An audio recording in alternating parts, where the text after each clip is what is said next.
Hi, Nikki. This is Helen Bacon again, and I am here with my study group from the League of Women Voters. We did a study. We did it over about 2.5 years of mental health, substance abuse, and the criminal justice system in Door County. So it's a local study about local agencies and local people. And we're here once again at the beautiful Crossroads, sitting in their wonderful council circle. And so we're socially distanced, but we will be keeping our masks on unless we're speaking. And so I'd like you to just to see who's all here. We have Susie Kohout, Lisa Barnaby, Susan McAninch, Seth Wiederanders, Sandy Brown, and Betsy Rossman. Rossberg. Okay, got it. Thank you, Betsy. So we are going to be starting with Susie Kohout, who is going to tell us a little bit about the study, a little bit about League of Women Voters. I know everybody thinks it's only about voting, but it's not, and she's going to explain that. And then we all are going to explain to you what our study is about. Thank you. So hello, I'm glad you are watching this. As you maybe know, many of you are going to be League members watching this, but there may be others, that this charming year of 2020 that we're all living through right now happens to be the 100th anniversary of the League of Women Voters. And what you also may know is that League came out of the suffrage movement. It was organized by suffragists who had just accomplished the passage of the 19th Amendment, giving women the right to vote.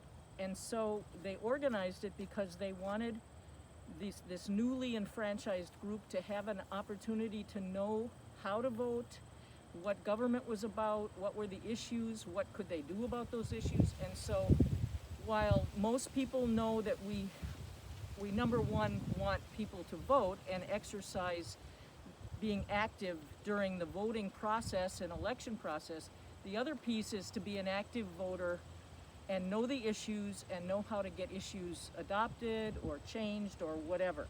So education has always been important, and so this study is just part of that continuing. In fact, even today, when a new league is organized, the first thing that they are assigned to do as a brand new league is to study their local community and how their government works. So every year, League does a planning session, a brainstorming session, and when I say that, I mean each local league does this, to figure out what are the issues and the programs that they want for the next year. And so for, I don't know, almost 10 years, when we would do that, people would bring up issues related to substance use, to mental illness, to things related to that. But nothing ever specifically happened because we didn't have any real direction. And so about 3 years ago, it was decided that we would try to do something for the first time specific to that. And a group was invited to come and brainstorm. And so we had members of the public as well as League members who just brainstormed issues related to that. And we came up with a huge list, which was all over the map. And then those who were willing to be part of a study committee to actually work on them took that list, and over a period of months and talking about it and trying to figure out, well, how on earth do we do this and what direction do we go, we came up with the idea that while we all have ideas about possible reforms, we really don't know how the system exactly works, and how can you fix something if you don't really understand what happens. And so our goal became to find out how individuals in our community that have substance abuse issues and mental illness issues, or both, how they interact with the various systems from the time they identify it or someone identifies it until hopefully they are able to get the kind of help they need to live successfully. And so over time talking about this, we met about once a month. The group kind of crystallized, and you're seeing it right here. These are the 7 people then that have been going at this for almost 3 years now, or 2.5 certainly, trying to figure out how Door County operates with regard to this issue. And so we've strategized, we've done some readings, we've looked at statistics, we've watched the occasional video, listened to the occasional podcast, talked, discussed. But one of the things we seemed to know we needed to talk to the people in our community who actually work on them. And that's the agencies and the organizations. And so we began interviewing. And I'm guessing, Lisa, maybe you could explain a little more about how we did our interviews. So what we did first is we needed to decide what questions we needed to ask. So in the next couple of groups, sessions that we met together, we came collectively and we picked about 10, 12 questions that we would ask every person that we decided to interview. Once we figured out the questions, then it was, who do we interview? We interviewed nonprofits, we interviewed the hospitals, we interviewed Department of Corrections, law enforcement, the Sheriff's Department, the jail. Once you look at our study, you will see what those questions were and the capacity of the people that we interviewed. It was very insightful, very welcoming. Every interview that we had with individuals, they were very supportive, very welcoming to the League of Women Voters and the questions that we were asking. We asked everybody the same questions that we interviewed, so there weren't any questions specific for any specific area. However, there were some that were towards those specific departments, like the hospital, the behavioral health department, or the emergency room at the hospital, for instance, or the jail with the Fresh Start program.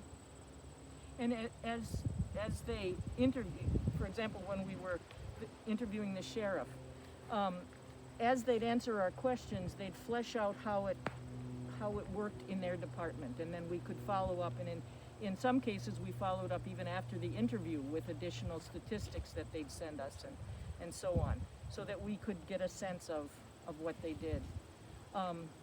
I should have said before, and I don't want to stop talking about the interviews, but I should have said before, if you are not a League member or are not on our non-member list, then you haven't seen this study, and we want you to be able to do that. So you can find it at our League website, at our Facebook page, and you could email us at the League email address, and we would be able to get you a study.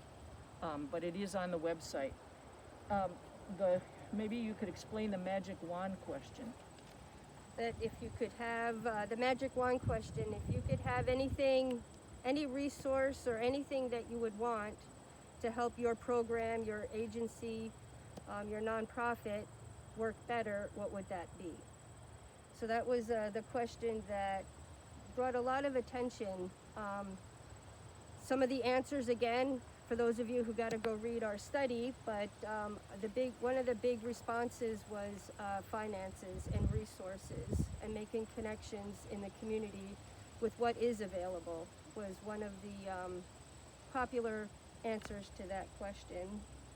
The other thing that we did at the time, as we did these interviews, was to write them up and publish them one at a time in our membership updates, so that even though we weren't anywhere close to being done, our members were getting a taste of what we were finding out. They are also published in the appendix of our study report, so if you didn't see those, and for whatever reason, you can find them there. I think we're going to go to Susan, who came up with a method. We had all kinds of information, and she came up with a method to compile it and make it understandable and shorten what could be pages and pages of information and data. Okay, what do you think? How's the wind doing? The wind's pretty good. You The can wind take is it pretty off. good. This is dangerous, but I'm going to be careful. I'm not going to breathe on anyone and stay away. So, yeah, it was just about the time we were scratching our heads, wondering how in the world are we going to organize this raft of materials that we had begun to amass over literally a period of a couple of years. So it was at that time, we're going, what? That I visited one of our daughters and her family.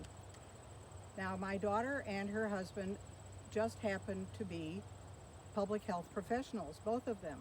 So it was very natural that when we see each other, we discuss what's happening in the world, and I was free to discuss what we were doing with this study group and how we were trying to organize what we were learning. And it was then that my son-in-law said, "Oh, well, you could use the sequential intercept model." And of course, I went, "What?" I said, "I can do what?" And he said, "The sequential intercept model." And I said, "What in the world is that?" And he said, "Well, it's a model that's used by communities when considering the overrepresentation of persons with mental health and substance use issues in the criminal justice system." And he said, "It's really a good way, it's a really good organizing tool for systematically assessing all community services." And I thought, oh my gosh, manna from heaven. So you can bet I looked this up and I brought it to our study group, and it turns out that we adopted this model to use as our organizing tool. Now, while our study is not exclusively about the interface between criminal justice system and the mental health systems, the framework is just such an efficient tool for creating an inventory and for systematically assessing all community resources. So I must say, it took a while for us as a group to understand this model. So please forbear me as I try to explain it in a matter of minutes. I would refer you, if this piques your interest, I'd refer you to the League website, leagueofwomenvoters.county.org, and we'll show it to you again too. So, the brief description of the model, which you can see right here. Understanding that people move through the criminal justice system in a predictable way, SIM, that's our acronym, SIM identifies 6 key points along a continuum, and each of these points there can be intercepts, thus the word, interventions, intercepts, for individuals with mental health and or substance use problems. Each intercept corresponds to key criminal justice decision points, and each intercept offers opportunities for intervention for persons who are dealing with, persons in the system who are dealing with mental health and substance use issues. So, emphasizing a collaboration between criminal justice and all the behavioral health systems, these interventions, the intercepts, the actions, help to prompt access to treatment, opportunities for diversions such as alternatives to incarceration, attention to moving in a timely way through the criminal justice system, linkage to community resources, and, in a way, best of all, decreased rate of return into the criminal justice system. So communities use this SIM in various ways. How did we use it? How did our study group decide to use it? We decided to use the SIM model as our blueprint, and we placed the entities that we interviewed within each of the intercept points where their purpose and services best aligned. In doing this, we were able to answer the questions that we were asking ourselves and asking in our interviews. What are the various ways that someone can come into any of these and all of these systems because of mental health and or substance use issues? How does a person move through the systems? What can happen within the systems from start to finish? A flow chart of sorts. And again, maybe the biggest question, how do you get out of the systems? So, you can see this is our intercept model, And again, if this isn't too clear to you, I really encourage you to go to the website and find the report, where there in the bibliography there's references to the whole SIM model, which I'm sure you'd find useful. So at any rate, this is our SIM model. And again, trying to briefly go through this, I want to just name the intercepts. Intercept 0 is community prevention and support, and this one is known as the ultimate intercept because it represents all of the formal and informal supports around treatment, prevention, support in our community for persons with mental health and or substance use problems. The goal here is to connect individuals with what they need before a behavioral health crisis begins or at the earliest possible stage of the system interaction. Here you can see that we interviewed 8 entities that correspond to Intercept 0. Intercept 1 is entitled Law Enforcement and Crisis Intervention. This intercept is often the first point of contact a person in crisis has with law enforcement. And again, we learned this can be through any number of sources: 911, a wellness check, criminal activity, self-harm or suicide attempt, DUI, substance use, a court order. And this is the intercept where we understand that as de facto first responders, law enforcement plays a very important role in this intercept. Here we interviewed 5 entities that correspond to Intercept 1.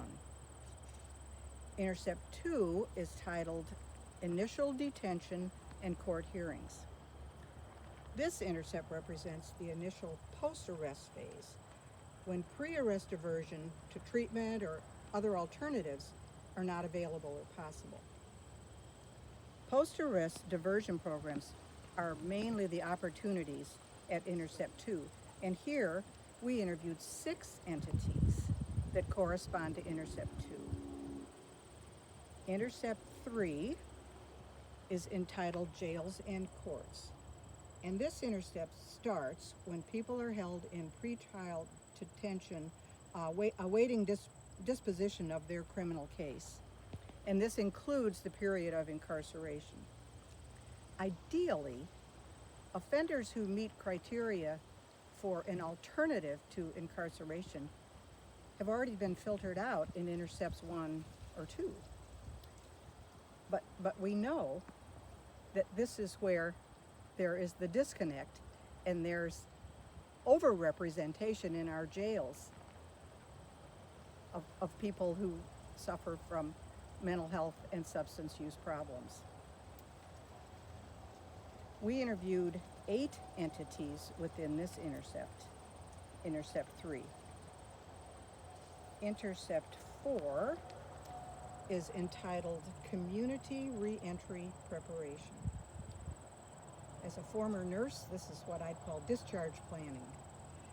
And this intercept addresses preparing offenders for release and assisting in their transition from jail or prison back into the community. Here we interviewed 6 entities that correspond to Intercept 4. And finally, there is Intercept 5, entitled Community Corrections and Reintegration Support. This intercept encompasses parole and probation and extended supervision, which used to be called parole, as well as all treatment and support for recovery, help around not reoffending, and really doing what the community can do to help successful living in the community. So that's a lot of words, and it's still just a nutshell. So I'm going to hand this over to Seth, who is going to tell you a little bit about a couple of the interviews, a couple of the entities that we did. Thanks.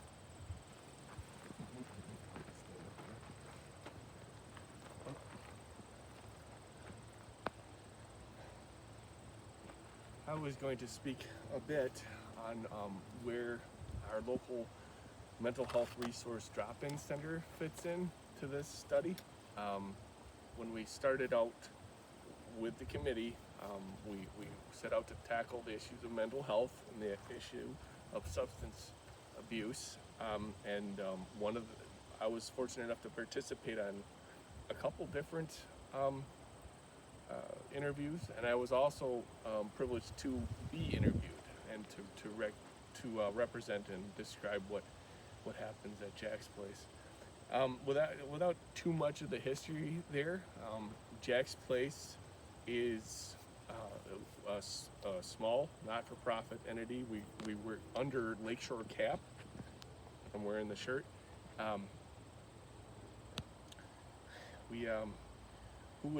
Who is Jack's Place? Well, we are run by 4 now part-time professionals, the executive director and 3 of us on staff. We provide as many groups as we've been able to during COVID, but the groups are focused on the needs of people who come through the door. And of course during COVID there's been many less people through the door, but we've been around since 2006, and we absolutely serve the population that this committee was seeking to gain information on. We see it over and over again with recidivism and mental health recovery not being a straight line there. So we at Jack's Place, we see people on the way in the Intercept 0, and we also see people on the way out, hopefully, or after they've been in at Intercept 5, if I understand it correctly. But we are a safe place for people who suffer from mental illness, for people who suffer from substance abuse, and there's so much crossover between those 2 groups. But Jack's Place is really, I think we found our niche here in the community. We have now volunteers running programs. We have a meal that we do once a week, all in the effort of getting people out of their houses into a safe place where they can recreate, participate in a support group, and all that sort of stuff. And the other work that I do, which I was privileged enough to be able to interview Cheryl Flores from Community Support Programs. Learned a lot about that agency, a lot more than I thought I knew what I was going to go into there. I worked for CSP as a certified peer specialist, but the interview with Cheryl was an eye-opener, and it kind of brings together what I do in the community, and basically we try to assist people in the community. We try to keep people healthy and out of hospitals and jails, and Jack's Place is our physical residence for most of it. Next we're going to go to Lisa, who saw a need and filled that need, and then afterwards to Susie, who also has kind of a response. There was a response to this program, and she's going to speak about one of those and about one of the other things that's happening in the county that's very positive and goes right along with what we're doing. Okay, I am going to take my mask off for a few minutes.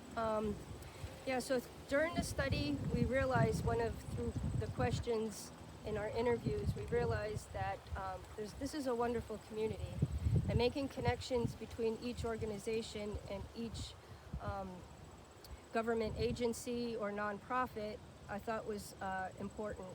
So I have been volunteering at Jack's Place. I run an anxiety and depression group, and I run a recovery in the community group.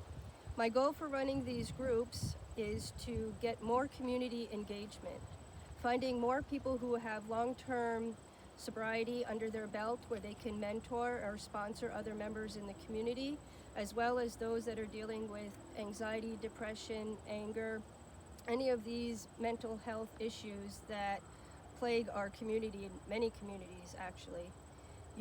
We noticed that the resources are there, but they're meek in our community. They need more financial resources, more connections between the agencies, more communication. But also, I feel that the community itself can come together and not rely so much on these other agencies, but rely on one another. We can each help our neighbor out. We can each help our fellow brother or sister or family member or total stranger. And Jack's Place is a wonderful place that gave me that opportunity and that platform to be able to run these groups. I would not have been aware of these needs in our community without this study. It was definitely an eye-opener for me, and I'm hoping that this is the beginning of wonderful mentorship. Like Seth says, he is a peer specialist. I think we can expand on those ideas and get more mentors in our community and help those that are struggling. So thanks to Jack's Place and this study, that's a door that's open for members in our community here in Door County. Thank you.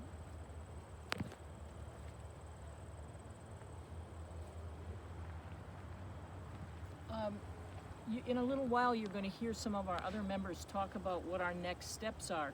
But even one of the exciting things is that as we went through this, we were learning about changes that were happening even before we got to the end of our study and felt like now we're going to launch our work.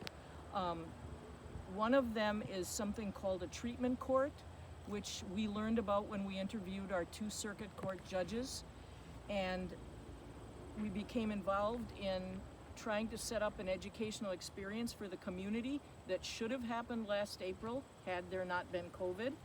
And of course, the treatment court would have started much sooner had there not been COVID. But this treatment court is a program where people who have a substance use difficulty, and sometimes mental illness goes along with that, if they qualify and they are willing to be part of a specific treatment program and follow a prescribed plan, they get intensive attention through the courts, meeting weekly with a judge and a person who is helping them, a case manager kind of person. And if they are adjudicated in the sense that they have been convicted, or they must plead guilty, but if they follow this plan and are successful, then they are not sentenced and they are finished. They hopefully go on and be successful in the rest of their lives. If it's not for everybody, if it doesn't work for them, then they lose that privilege and then they are sentenced and serve their term. So that was something pretty exciting for us to learn about as the kind of thing that is helpful already. And that April program that we have set up for the community hopefully will happen next April in 2021. So we're already booked for them to share that with the citizens. The other thing that's happened recently, even I think within a day or two of us releasing our study, is that I became aware that our sheriff wanted to use our study and refer to it during her explanation of her budget and her request for staffing from the county board. So she spoke about it during the public safety meeting, which is her oversight committee. And it spoke about it again when it came before finance and admin. So her comment to me when she called was how much she appreciated our community-based effort, that we were looking at all aspects of the community and how Door County works together to try to deal with these issues. Because of that, our study guide was asked for by one of the local publications, the press, and perhaps will show up in some print in the newspaper. We're hearing from members and so on that are starting to read this and are very interested in it. So it's been exciting even before we finished it. So next we're going to listen to Sandy, who's going to talk a little bit about some of the findings. I mean, you've already heard some, but she's maybe got a little other take on things. So Well, Sandy. all right, we have 16 actual recommendations. I'm not going to go through all of those, but I did want to highlight a few things, and that is the need in the county is often documented in every study for housing, and that is also true of our study. In particular, we need a diversion center and or a transition housing set up for people who are coming out of the system. And also, we will try to meet with our legislators because they're important aspects of this. But as usual, the league always monitors county board, city, municipal councils, and also the state laws and that are coming up, or bills that are coming up to be passed into law. So we will continue that monitoring as well. And then finally, as somebody else has already said, money is always a big issue, kind of in each aspect of the whole process and probably in most of our recommendations. So that's something to look at. Is it possible to ease the levy limits? Is it possible to get more funding for mental health services? So those are a summary of our recommendations. You can read the whole report for more details. Next, we're going to listen to Betsy, who's going to talk about some of the next steps that we're planning on taking. And then I'd like to go back around the circle and get from everybody kind of what their personal aha moment was, or what they took away from this almost 3 years of interaction that we've had. We're still together, we have a good time, we're still positive and upbeat, and I think that's a pretty good sign that we not only developed a good study, but we also have really enjoyed working with each other. So Betsy, what are our next steps? Okay, my name's Betsy Rosberg, and I just like to talk to you about what the committee plans to do going forward. I'm not a public speaker by any means, so I have my little speech written out here, but basically we want to share this information with anybody that will listen. We've already sent it out to all the league members, as they have mentioned, and other people in the community, those that we interviewed and things like that. We'd like to share it with our elected officials, since they are the ones that can make a difference in the study of mental health and substance use. We'd also be available to anybody that wants to share this with anybody in the community. So next thing we'd like to do is expand this community's focus, assemble a group of people who will monitor and guide our advocacy efforts going forward. We want to hear from community members about their experiences, their encounters, and their challenges as they deal with mental health. Also about other concerns they may have while dealing with the system. We're open to hearing from anyone who deals with these issues. This information is not limited to people dealing with the mental health and substance use problems, but other professionals who also have questions and concerns dealing with these same people and issues on a daily basis. We'd like to develop educational programs that will inform and educate other community members. And we'd like to build support for advocacy efforts of dealing with mental health and substance use in our community. Mental health is something that affects each and every one of us at one point or other in our life. For some, it may be how we deal with the death of a family member, or a move to a new community, or a medical diagnosis. Somehow we deal with this issue and move on. But for others, life takes on a whole new meaning, and they are not able to cope with the realities of life. This becomes a much larger problem for everyone in our community.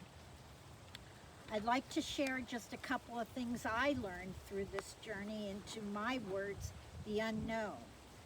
I learned how our local jails have become the mental health hospitals and drug rehab centers in our community. I I learned about Jack's Place. I find this organization very unique. With more funding and support, they would be able to provide more resources to help people move toward recovery. As you have heard from other committee members, a lot of thought, planning, and viewpoints have put into this final report. I was fortunate to be able to meet and learn from the professionals, community, and committee members what I did not know about health and substance abuse. And I have never worked in any of this community at all. So for me, it was a brand new learning experience. Finally, I want to thank members of this committee for educating me and helping me to understand the scope and issues involved in this topic. Thanks. Sandy? Once again, I learned more about how many wonderful things are going on in this community. And that's a good thing, but there's also holes, and that's what our study is about, where we need to get extra help.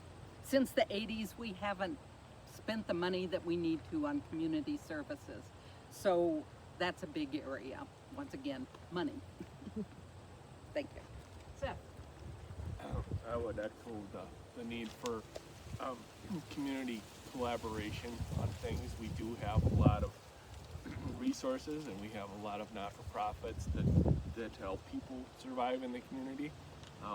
But there needs to be at all times conversation, and as much as privacy laws will allow, we need to work together between the different agencies and the different organizations.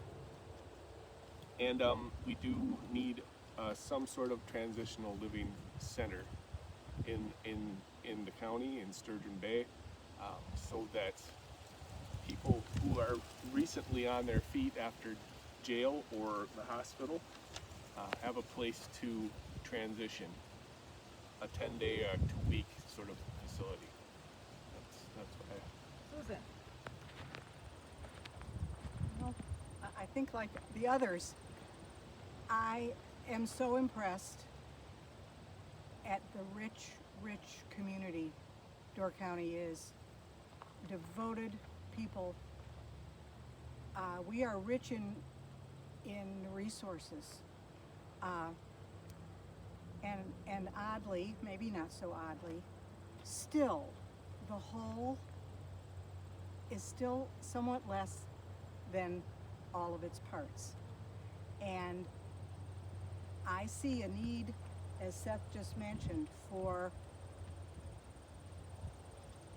more collaboration, for breaking down what fragmented systems, even though I understand Door County manages to work together, I think, better than a lot of communities. And we heard this in our interviews. Still, frankly, working with this SIM model, it certainly worked for us as an organizing tool, and we really see value in the idea of promoting it in the community, not for us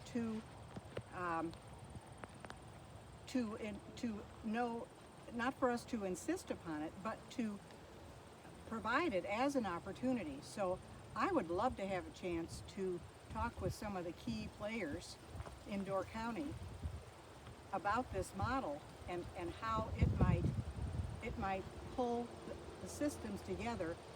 It will identify, kind of, as Sandy mentioned, where are the holes, where are the gaps, and it can also get a real buy-in from the community for what are the priorities, what's most important.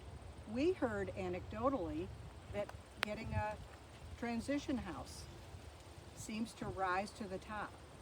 I mean, after needing money and manpower. So I see utilizing this model that we used as a real opportunity.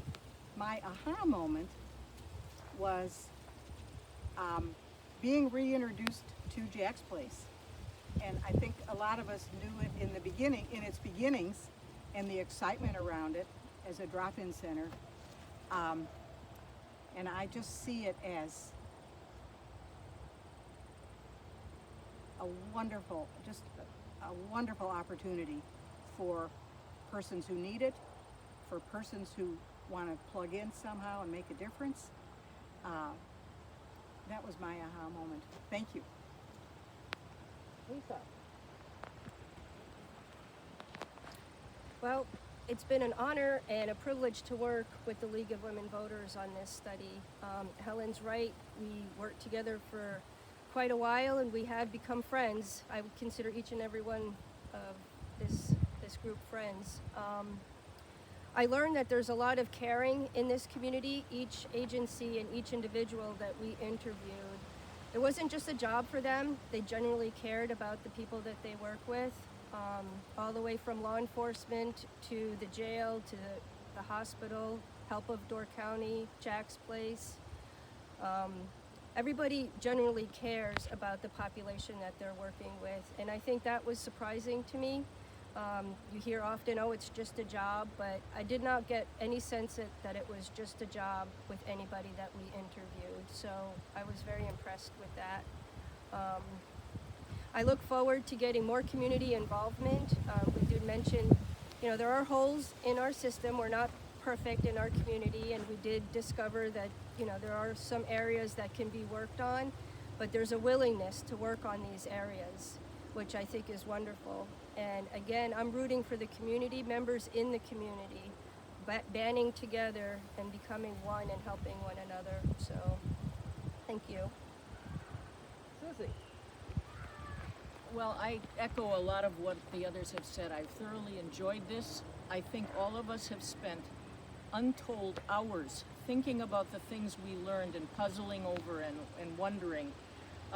But the biggest takeaway recently that I have is, as we watch our nation now and see the issues that have risen to the fore this year, it just makes me realize how timely what we have studied and hope to work on is. Those issues are the same issues we deal with here, except for one thing. When I was a young woman many years ago, there was a saying that said, think globally but act locally. And at the time that really had more to do with climate change, I think, and other ecology issues. But I think it also applies here. There are a lot of national issues, certainly challenges with policing and how we handle the mental health and so on. But I think it's important that we act locally, and for me what that means is we look at our local situation, because every state is different, and even within the state, every community does these things somewhat differently. And so it's important if we keep our eyes on the prize, which is better outcomes for people who have mental illness issues and substance use issues and their families and their community, if that's the prize, then what we have to do is not try to apply the same Band-Aid that Atlanta or Portland or Minneapolis or even Kenosha. We have to look at Door County for what we're doing. We have to recognize the positives, and I think we've all seen them. We have to recognize where the holes are and engage the people, and it certainly seemed to all of us that our staff of all of these groups are very much wanting to do what they need to do to make this better. So I hope some of you out there watching this are going to want to join us in kind of a task force maybe to start trying to make some things happen. Because I do think it's special here, and I do think acting locally is what we have to do. So that's Thank it. you. I really don't have much else to say. That's not true. Well, You I came always out do. of this study. Well, one of the things I can say is that one of my, not surprises, but one of the things that I came away with was that every agency and organization that we talk to wants more collaboration with other agencies. They want more collaboration with the public. Everyone wants more mental health, substance abuse training. Finding the dollars for it is difficult. Finding the staff to send somewhere is difficult.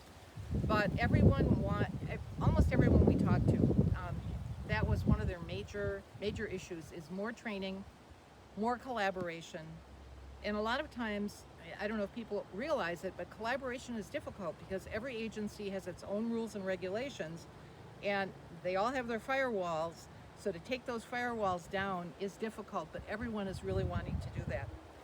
I want to thank my fellow league members, and I have a phone number if anybody is interested in calling for more information. It's 920-495-4206. And Nikki, thank you very much for doing all, you're a great videotaper, you're excellent. And thank you very much, and thank you for putting this on your website, and also the ADRC website, and also we'll also post this on the League of Women Voters website and Facebook page. Thank you. Thank you very much. I really appreciate all of your time today.